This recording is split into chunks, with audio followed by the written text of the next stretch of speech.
¿Qué tal? ¿Cómo están? Bienvenidos, bienvenidas a la clase de antropología.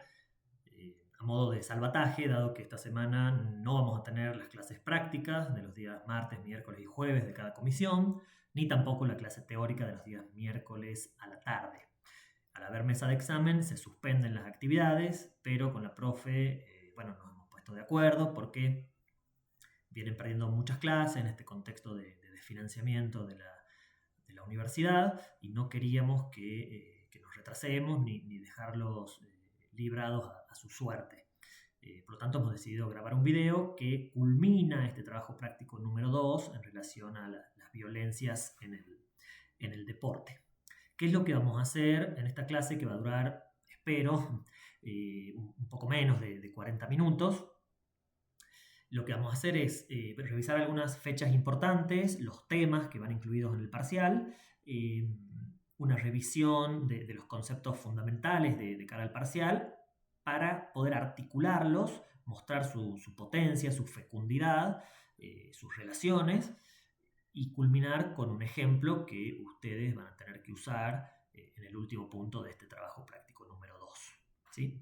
Bueno, recuerden que el primer parcial va la semana que viene, la semana del 26 de mayo, el 26 de mayo es martes. No incluimos el 25, en primer lugar porque es feriado y en segundo lugar porque los días lunes no se dicta nuestra materia. Así que sería martes 26 de mayo para la comisión 1 en su horario habitual, miércoles 27 de mayo para la comisión 2 en su horario habitual y jueves 28 para la comisión 3 con la profesora Lanús, también en su horario habitual, van a rendir ustedes ahí el parcial. ¿Cuáles son los temas que van incluidos? La unidad 1 de las perspectivas antropológicas y la unidad 2 de ser humano y cultura, pero que no va completa. Por eso quería mostrarles, aunque más no sea brevemente, el programa.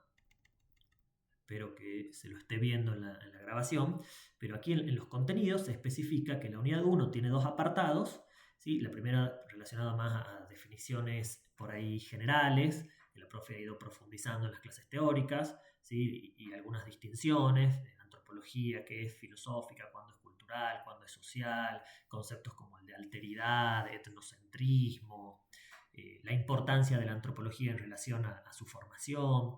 Y después un apartado 2 dentro de esta unidad 1, en la que ya hemos profundizado con ciertos textos en las clases prácticas en relación al objeto de estudio de la antropología, ¿sí? A la otredad, y cómo se ha ido conceptualizando esa otredad en los distintos momentos de la antropología. Eso lo trabajamos con el texto de Moivin y otros, en los que se va planteando de qué manera la antropología comprende y constituye su objeto de estudio, la otredad, en los diferentes momentos, ¿sí? El otro como diferente, como diverso, como desigual, y de qué forma lo entiende y sustenta, ¿sí? Con ciertas teorías y ciertos métodos, el evolucionismo, el comparativismo, etcétera, ¿sí? De acuerdo a cada momento histórico. Y asociado a esto, por supuesto, se han ido incorporando otros conceptos importantes como el de etnografía, etnología. Y ahora, respecto de la unidad 2 del ser humano y cultura, que comprende el trabajo práctico número 2, hemos comenzado con definiciones de cultura un poco más precisas. Por ejemplo, hemos tomado a Alejandro Grimson, al texto de Argenti y Weingast, para ir caracterizando a la cultura en su relación con la biología, en su relación con la identidad, y después llevarlo al tema del deporte, la identidad y la construcción de esa identidad en relación a la cultura. Y finalmente hemos trabajado cultura y violencia, donde se han visto definiciones de agresión y de violencia y tipos de agresión y de violencia en la sociedad, en la cultura y particularmente aplicados al deporte. Fíjense que la unidad 2 sigue, ¿sí? Con violencia y deshumanización. Pero ese último punto de la unidad 2 no ingresa en este primer parcial, ¿sí? Corresponde al parcial siguiente y al práctico siguiente. Lo que pasa es que, bueno, en primer lugar, razones de tiempo, pero además articula bien el final de esta unidad de violencia y deshumanización con la unidad que sigue de antropología del cuerpo. Entonces, de alguna forma viene bien que quede ya de cara al segundo parcial, poder marcar cierta continuidad entre las unidades. Dicho eso, volvamos a nuestra presentación. La profe usó en varias ocasiones, de una manera muy pertinente, la idea de una caja de herramientas antropológicas, de una caja conceptual, ¿sí? de términos, palabras clave, nociones muy caras a la antropología y que tenemos que empezar a manejar, relacionar, comprender, usar, como parte por ahí de este entrenamiento antropológico que a ustedes les sirva para complejizar su mirada, ¿no? Aprender a entrenar la mirada para complejizar tanto sus prácticas académicas, ¿sí? No sé, la lectura de un texto con cierta mirada crítica, como sus prácticas más cotidianas o profesionales. En ese sentido, se empezó hablando obviamente del nombre mismo de esta materia, que es antropología, de una forma muy general, como estudio del ser humano, y que por supuesto es una conceptualización muy correcta de la antropología, pero que a la vez dice poco, ¿no? O sea, excesivamente general, y que puede empezar a precisarse y a llevar agua para nuestro molino, como se dice con la frase, diciendo que ese estudio del ser humano es del ser humano en tanto que ser cultural. Y en tanto que ser cultural, decimos que somos lo que somos en buena medida, no solo por nuestra biología, nuestra configuración como una especie particular, sino por nuestras experiencias y nuestros desarrollos, sean, digamos, individuales o históricos como especie, en relación a nuestra cultura y a nuestra sociedad. Entonces, eso implica que todo ser humano es a la vez la expresión de el lugar social y cultural que ocupa. Es la expresión de un nosotros. Y solo así podemos comprender al ser humano, con esta constitución de un nosotros frente a un otro. A un otro que es justamente el objeto de estudio de la antropología. Pero, insisto, ese otro no existe si no consideramos que el ser humano es un ser fundamentalmente constituido por su cultura. Por lo tanto, ese otro es un otro distinto en tanto y en cuanto pertenece a otros grupos sociales o culturales. Así que vamos complejizando esta noción de antropología y de alteridad u otredad con estas otras nociones de nosotros, del otro, de la construcción de la identidad a través de la constitución de un nosotros frente a un otro. La profe habló ahí de intersubjetividad, para darle un poco más de profundidad a esta idea de un nosotros y un otro, una intersubjetividad, y dice ella cómo se construye, si es de forma inclusiva o excluyente, lo cual nos lleva de inmediato a que, sobre todo en su primera época, la antropología ha sido, por así decirlo, ingenua, es decir, ha juzgado al otro, al que es distinto, desde una posición que no revisaba sus propios valores, su propia mirada. Por lo tanto, ha sido autocéntrica. Y dado que ese autocentrismo implica la mirada desde una cultura en particular, hablamos de etnocentrismo, ¿sí? El vocablo etno refiere a un pueblo, una costumbre, una cultura particular, en este caso etnocentrismo, desde la cual se mira y ese mirar constituye al objeto que está mirando sin reconocer que lo está construyendo. Por lo tanto, el otro, en esta etapa de la antropología, aparece siempre desde un lugar de inferioridad, ¿no? Como salvaje, como primitivo, como no evolucionado, etc. Pero bueno, después hemos visto otros momentos de la antropología que han ayudado a estas prácticas por ahí del descentramiento, tan útiles y necesarias, y para poder advertir que esa mirada sobre el otro debía a su vez ser criticada, ¿no?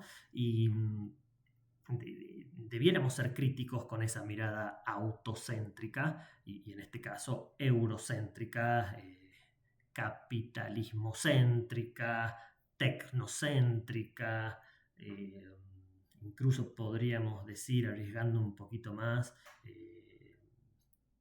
patriarcal, etc.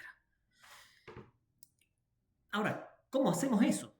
¿Cómo logramos esas prácticas de descentramiento que se empiezan a dar sobre todo en la segunda etapa de la antropología? Bueno, en buena medida se ha hablado y se ha explayado la profe sobre el concepto de etnografía, que implica sumergirse, digamos, en las prácticas culturales de aquellos grupos que se desean comprender y eventualmente analizar, lo cual a su vez implica esta técnica, por ejemplo, de la observación participante, del trabajo de campo, una necesidad de empatizar con el otro para comprenderlo, para valorarlo, lo que no significa necesariamente justificar todas las prácticas, pero el horizonte posible de comprensión siempre va a ser necesariamente holístico. Digo, tenemos que comprender una cultura de una forma más amplia y general para poder comprender sus casos particulares y no juzgarlos desde nuestro lugar, de esa forma un poco ingenua que decíamos antes. También incluye la etnografía, por supuesto, la descripción, el registro, el ordenamiento de los datos que el investigador va recolectando. Es de alguna forma el gran método de la antropología, ¿no? la etnografía, para comprender un grupo o una cultura. Justamente ese concepto, el de cultura, donde tomamos no a un solo autor o autora, está el texto de Argenti y Weingast, que ha mencionado bastante la profe, donde se hace un recorrido por cómo el concepto de cultura va de la mano, de la mano en un sentido de tensión con la naturaleza y la biología. Entonces, cómo diferentes autoras, autores han ido focalizando sobre este concepto de cultura en relación a la biología y, en primer lugar, reconocer que no somos un ser que esté definido exclusivamente por su biología, hasta llegar, después de pasar por Mead, por Malinowski, Levi-Strauss, etc., hasta llegar a Geertz, a Clifford Geertz, y que nos habla de una incompletitud, ¿no? De una incompletitud biológica, de manera tal que al nacer los seres humanos estamos incompletos y nos seguimos formando en el seno de una cultura. Esto es importante porque le da un lugar a la cultura sobresaliente, ¿sí? Nos constituye en tanto lo que somos, porque justamente no somos un ser completo. Y incluso llega a plantear ahí en el texto de Argenti y Weingast que hacia el siglo XX hay incluso una crítica a esta separación, a este dualismo entre lo cultural y lo biológico, ¿no? entre el ser humano cultural y una naturaleza externa a él. Incluso para llegar a decir que esa separación es una suerte de, no utilizan la palabra excusa, pero sí de forma de legitimar que la naturaleza está a nuestro servicio. O sea, si somos algo separado de la naturaleza, que es externa a nosotros, es un objeto más, podemos utilizarlo a nuestro beneficio. Y eso le parece una mirada occidental, reduccionista, dualista, que es y debe ser criticada en pos de una mirada un poco más compleja, que no separe tan tajantemente lo cultural y lo natural, lo humano y lo biológico, que están, incluso el concepto mismo de naturaleza y de cultura, necesariamente están conceptualizados desde un lugar cultural, ¿no? O sea, lo que sea la biología, lo que sea la naturaleza, es lo que establecen seres humanos que pertenecen a un tiempo, a un lugar, a una cultura, a un grupo que tiene intereses, está atravesado de dimensiones de poder. Entonces, ¿en qué sentido podríamos hablar de algo así como una naturaleza en sí separada de lo humano? Quizás solo para ponernos en ese pedestal de superioridad respecto de otras especies animales y la naturaleza misma, ¿no? Y esto nos lleva, estas derivas sobre el concepto de cultura, a articular con la identidad. Es decir, la identidad grupal e individual tiene una relación, aquí introducimos el texto de Alejandro Grimson, con la cultura, porque un poco es en diálogo con la cultura como los seres humanos vamos construyendo nuestra identidad a través de la participación, de la pertenencia a distintas prácticas y grupos, ¿sí? Que de alguna forma actualizan aspectos de la cultura para que vayamos construyendo nuestra identidad. Y de manera tal que el concepto de cultura para Grimson tiene un carácter un poco más objetivo, ¿sí? General. Podemos hablar así de la cultura latinoamericana, por ejemplo, o argentina, que tendrá una serie de rasgos, independientemente de que sus individuos de forma aislada puedan reconocerse, identificarse dentro de esos rasgos, ¿no? O como comulgando con esas características. A mí puede no gustarme el tango. Sí me gusta, ¿no? Eh, pero podría no gustarme, o incluso aunque me guste, puedo no identificarme, ¿sí? O sea, no es algo que escuche habitualmente, ni su melancolía y sus letras y sus sentires no son propios de mi identidad, pero forman parte de la cultura argentina. Quizás yo he desarrollado y he construido mi identidad más al calor de otros grupos y otras prácticas relacionadas a otros gustos musicales, a otros grupos sociales e institucionales, en relación también, dicho sea de paso, a la universidad, ¿no? Que alguien podría decir, la universidad pública forma parte de la cultura argentina, por supuesto, es algo que la distingue de muchísimas culturas donde la universidad no es pública.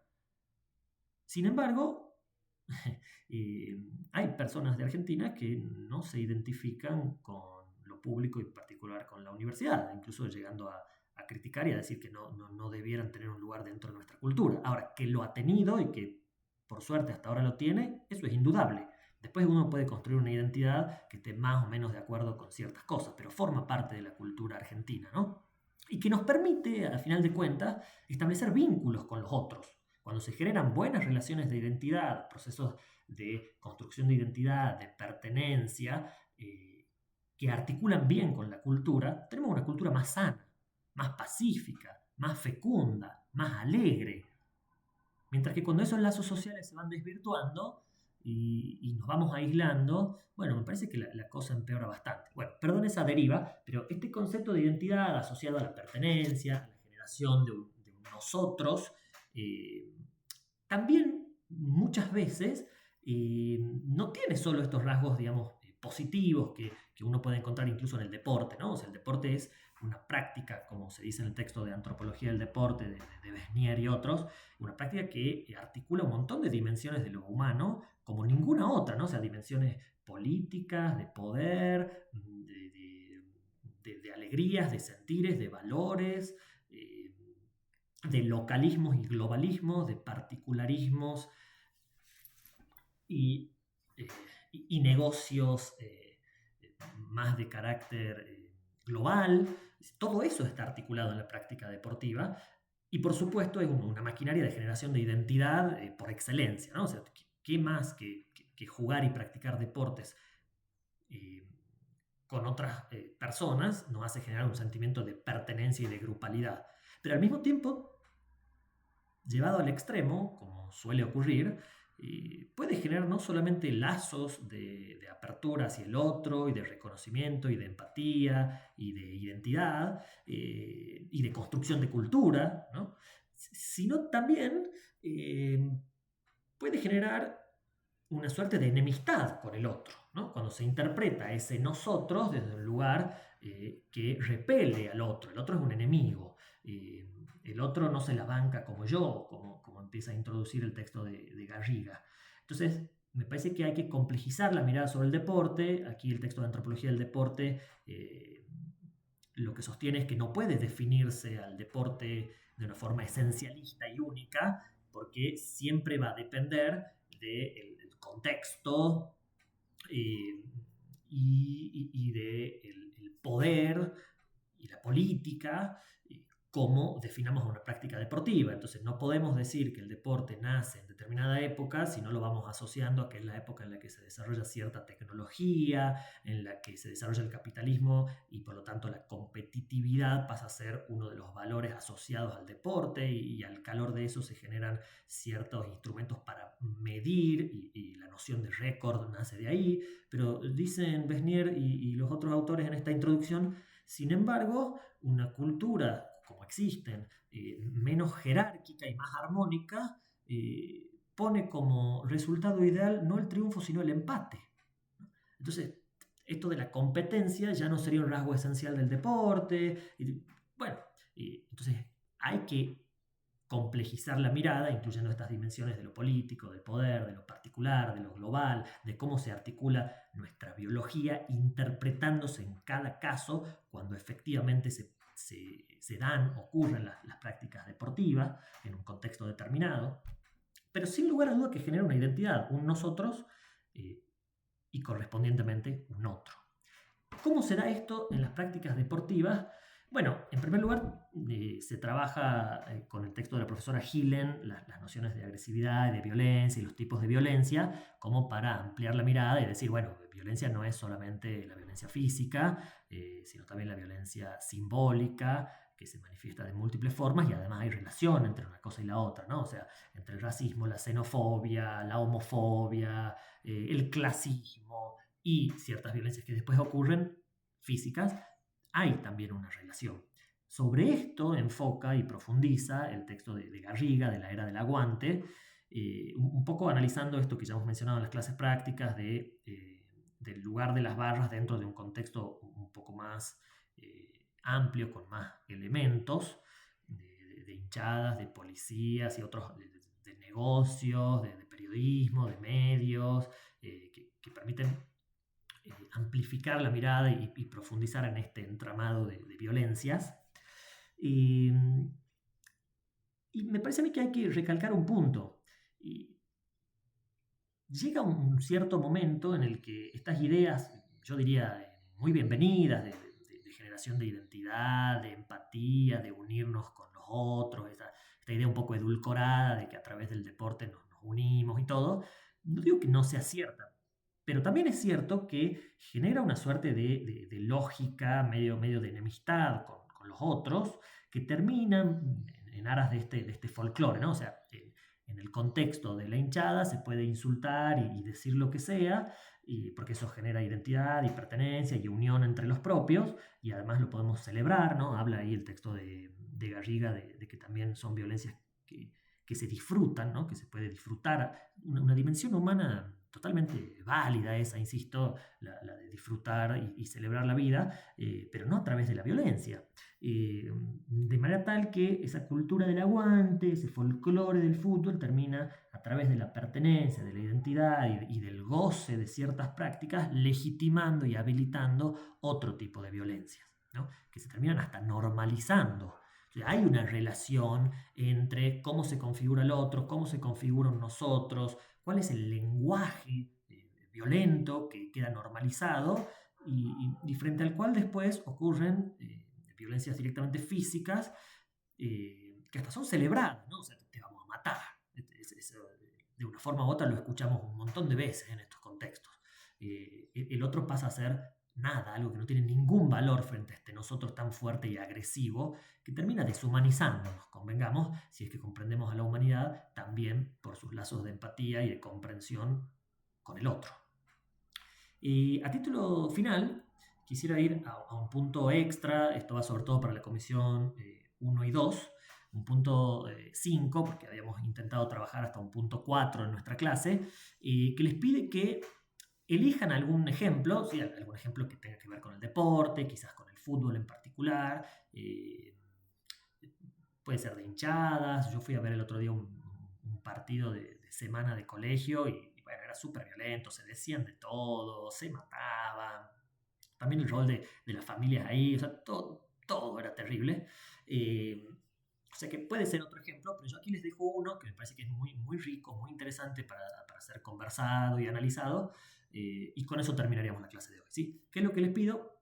Que elijan un ejemplo, que puede ser este que yo les paso o no, y lo analicen, ¿sí? Analicen el tema este de la violencia del deporte, utilizando estas palabras claves con las que hemos ido ahora hilando la clase, ¿no? La identidad, la pertenencia, la cultura, el aguante, lo particular y lo global, la legitimidad, un nosotros, la violencia y los tipos de violencias. Podríamos decir acá, le vamos a agregar la letra S para hacerle justicia a Garriga. ¿Cuál es el video? Bueno, el video se da en el contexto del triunfo de la selección argentina masculina de fútbol en el Mundial del 2022, sí, del 2022. Después de ganar, en el vestuario se graba un video con unos cánticos y se arma una suerte de revuelo.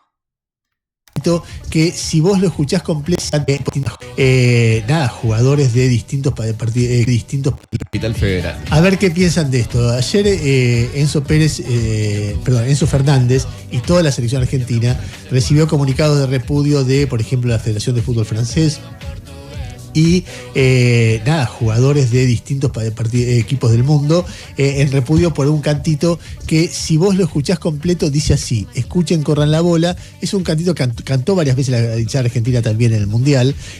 Juegan en Francia, pero son todos de Angola. Ya van a ver, van a correr, son come trabas como el puto de Mbappé. Su vieja es nigeriana, su papá es camerunés, pero en el pasaporte dice nacionalidad francés. Escuché el cantito, lo que sonó, porque lo cantaban en el ómnibus, y en un momento lo cortaron, pero sonó esto, escuchá. Nacionalidad francés.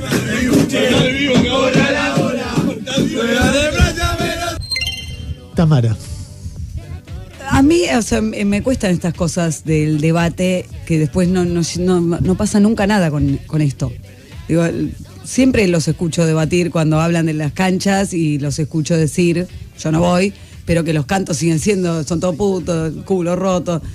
Y siempre que pasa esto viene el debate de, uy, esto debería cambiar, y cae al vacío. O sea, yo no sé cuál es la manera de que esto no suceda, porque es un criterio personal sumarte una canción así o no. O sea, en principio, cada pibe de estos que está cantando tiene que ellos decir, no puedo estar cantando esto. ¿La canción qué te parece? No, un horror. Eso es obvio que es un horror, pero digo, cada pibe de estos que canta esta canción, que igual, no sé, me puede pasar a mí escuchar a mi hijo cantando. Lo he escuchado, de hecho tiene 14 años, decir alguna vez, este puto, y yo le marco que eso está mal, pero digo, hay un tema social que los pibes aprenden, que después no tienen el criterio para decir, che, pará, tengo que cantar esto, no estoy discriminando. Agus, no sé cómo se... No sé por qué dije Agus, porque estaba pensando en el columnista de deporte de la primera mañana, que fue diciendo, bueno, el tono es la cancha. No pueden naturalizar. No lo naturalizó, dijo, en todo caso, si hay alguna reprimenda, tiene que ser los jugadores en privado diciéndole a Enzo Fernández eso, pero no. Pero no le pueden dar un curso o algo a esta gente. ¿Garba? Yo le pongo el un curso. Un cursito para. Estoy en contra de la canción. Me habría parecido grave que esto pasara en la cancha frente a los jugadores. El matiz que le pongo era ámbito privado, donde trasciende porque estaban en un vivo, que inmediatamente se dan cuenta que estaba mal y que piden cortarlo. Entonces, ¿pero qué estaba mal? Que estén en un vivo.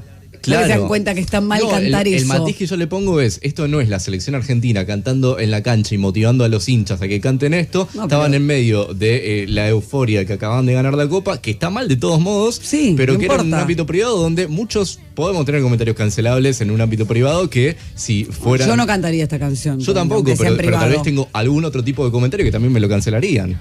No, vos sí. No, yo creo que hay una diferencia notable entre quienes no viven el fútbol desde hace mucho tiempo. Esta es una canción clásica del fútbol argentino. La hizo la barra de Chicago para la hinchada del Almirante Brown. Es una canción clásica, no le podemos decir es una clásica. canción histórica del fútbol argentino. Son los que salen a la noche a... Escuchen, corre la bola, se hicieron los putos de Casanova. No la voy a cantar toda. No la cantes, Gustavo, no la cantes. Habla de la Ruta 3, es una canción que habla de algunas cosas de la Ruta 3. Bueno, no. Pero puedes decir que es un clásico, que la balsa Perdóname, sí. No es la balsa. Perdóname. Espera, porque a mí me da ganas de decirla, ¿te puedes decirla sin cantarla? Escuchan, correr la bola. Se hicieron los negros de Casanova. Creo que dice algo así como qué lindo es, vamos a coger por toda la ruta 3, porque bueno, la cancha está ahí en Isidro Casanova. Esa canción es increíble. Y él dice es un clásico. No, dice sí, los negros llegan a la noche y ellos se hacen mujer. Bueno, nada, pará. Se hizo un clásico además porque cuando cantan por primera vez la canción. Para hacer pesos.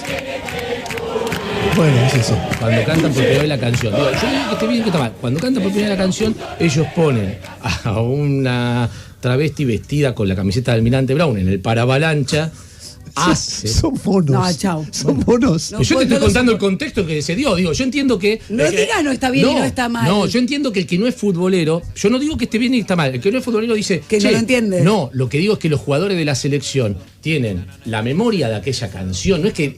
Y lo adaptan esa Y canción. adaptan a como Francia. lo Son ha unos hecho pelotudos. cada hinchada. Puede ser. O sea, la yo no lo sé. explicación, no hay explicación. Lo que digo es que muchas de las canciones, que no digo ni que esté bien ni que esté mal, lo que se Está canta mal. en la cancha, No, después. está mal, Está pero mal. está mal. Bueno, está bien, está mal. Lo que digo es, no tiene una relación directa, creo yo, con lo que puede piensan. pensar. Claro. No, ¿cómo un no va a Enzo tener una Fernández, relación?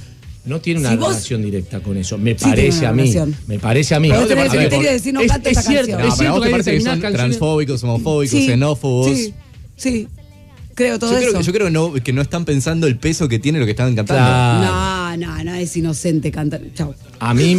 Me hacen enojar, me hacen calentar. A mí me da esa sensación. No digo que esté bien, ni mucho menos, pero digo que no tiene. Ellos no están pensando con ese sentimiento transfóbico y mucho menos con ese sentimiento de discriminación por el tema de Angola, que en Europa es distinto. Yo recuerdo a Cavani saludando a un amigo diciéndole, negrito querido, y lo suspendieron 3 partidos. Y Cavani trataba de hacer entender, che, negrito, somos en Uruguay hay un montón. Yo le digo a mi mujer negra. Bueno, y allá lo suspendieron 3 partidos. Y le estaba diciendo a un amigo negrito, nada, digamos, hay contextos culturales distintos. En ningún contexto cultural alguien puede hacer una canción transfóbica como esto pensando exactamente esto, digo. Bueno, alguna Nadie. gente sí.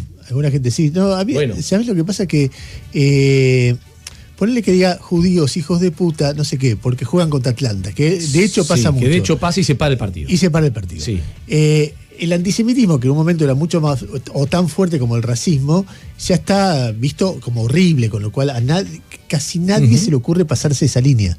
¿Por qué con los negros sí? ¿O por qué con los trabas sí? ¿O por qué? Está mal eso. Es cierto que el mundo del fútbol y el mundo de las tribunas juega a una cuestión de quién es más macho, la masculinidad. Por eso, y la hinchada de Almirante Brown y la hinchada de Chicago son como los machos somos nosotros, pues somos clásicos, somos los machos. Entonces le inventaron esa canción. Pero es como decirle, mañana le dicen, fea. che, villero de mierda al que canta eso. Claro, está te mal. pensás que no existe la de Villa de Mierda. A Boca se le han cantado, se inunda, Bueno. sale toda la. La mierda. ¿Cuántas veces? A Huracán, a todo. Digo, el mundo del fútbol, ¿te guste o no? Te voy a decir una cosa. Canta eso. Yo no digo que esté bien, pero lo que digo es que en el contexto de la cancha a veces se permiten cosas, y yo creo que eso le pasó a los jugadores de la selección. Se permiten cosas en el contexto del mundo del fútbol que vos lo sacás de ese contexto. Yo te voy a decir parece dilema, tratando tremendo. de pensar algo, porque primero está la mirada moral. ¿Está bien o está mal? Cualquier persona que le pongas un micrófono te va a decir está mal. Sí. Y de repente a muchos lo vas a ver cantando en la cancha, escuchen, corran la bola y qué sé yo. Pero la verdad que está mal, porque es discriminatorio, porque es ofensivo, porque además es contra gente débil, digamos, parece que ser negro está mal, o que ser africano está mal, gente que sufre mucho, que es discriminada, etc. En Europa, los negros, los africanos, los árabes tienen un poder muy fuerte en el fútbol, porque son los mejores. Entonces ya no se puede decir cualquier cosa porque te sancionan. Pensaba en términos de dilema, si vos prohibís esto o castigás esto, generás el reclamo libertario, entre comillas. Che, me están cercenando la libertad, no se puede hacer un chiste. Y termina muchas veces en seamos antiprogres y cantémoslo el doble y pongamos un presidente que nos defienda de los que nos quieren cercenar la libertad. Que eso es finalmente. Ahora, si vos no lo castigás, estás habilitando que se humille a gente. Porque un nene que está definiendo su identidad y de repente es gay, cuando se generaliza este tipo de clima, lo que genera es, hay partidos políticos que, ayer había libertarios en las redes que decían, qué grande, mirá lo que están cantando, como si fuera un gesto de yo libertad. la verdad que no sigo el mundo de las redes, y la verdad que a mí generalmente, vos sabés cuál es mi posición, que el mundo de las redes es una cosa bastante mínima y que no da el consenso de la sociedad. Ahora, si ofendiste algo haciendo una canción, lo mejor que puede hacer es pedir disculpas. ¿Qué es lo que hizo? Y no cantarla más, que es lo que hizo Enzo Fernández, y de una manera, por lo que yo vi en sus disculpas, bastante... Sí, es bastante fuerte. Bastante fuerte. No hay disculpa posible, Digo, etcétera, etcétera, etcétera. qué sé yo, y ojalá se canten otras cosas en la cancha, aunque sean menos divertidos. Sí, puede ser. Lo que yo no creo es que los jugadores de la selección piensen de la manera que expresa esa canción. O sea, una cosa que tiene de lindo ver las elecciones europeas, con ese multiculturalismo que tiene, no sé, esa cosa del tipo arcoíris que tienen, que cuando vos ves el abrazo entre un blanco y un negro, porque hicieron un gol o porque nada, es algo que da un mensaje aunque no lo quiera dar, que se naturaliza que somos todos iguales y que festejamos todos juntos, etcétera. Tiene algo como muy que naturalmente va en contra de eso. Bueno, con eso terminamos. No quiero decir demasiado para que justamente hagan el trabajo ustedes de articular con lo visto. Sí hago un comentario final. También me parece que hay algo de complejo de inferioridad, de colonialismo o neocolonialismo ahí al final, cuando el periodista Ernesto Tenenbaum dice: qué lindo que es mirar el fútbol europeo, porque ahí sí se nota que somos todos iguales y se abraza el blanco con el negro, ¿no? O sea, uno va a Europa y no fui, ¿no? Pero es tratado con sudaca, etcétera. Digo, como que vuelve a poner ahí a Europa, ellos son geniales y nosotros somos unos monos salvajes que decimos estas cosas. Con lo cual no quiero ni lejanamente justificar este tipo de cánticos, ¿no? Pero tampoco pueden pararse en un lugar de pureza moral los europeos, creo que eso sería un error. Bueno, con eso damos terminada por la clase. Estudien para el parcial, mucha suerte, que estén bien.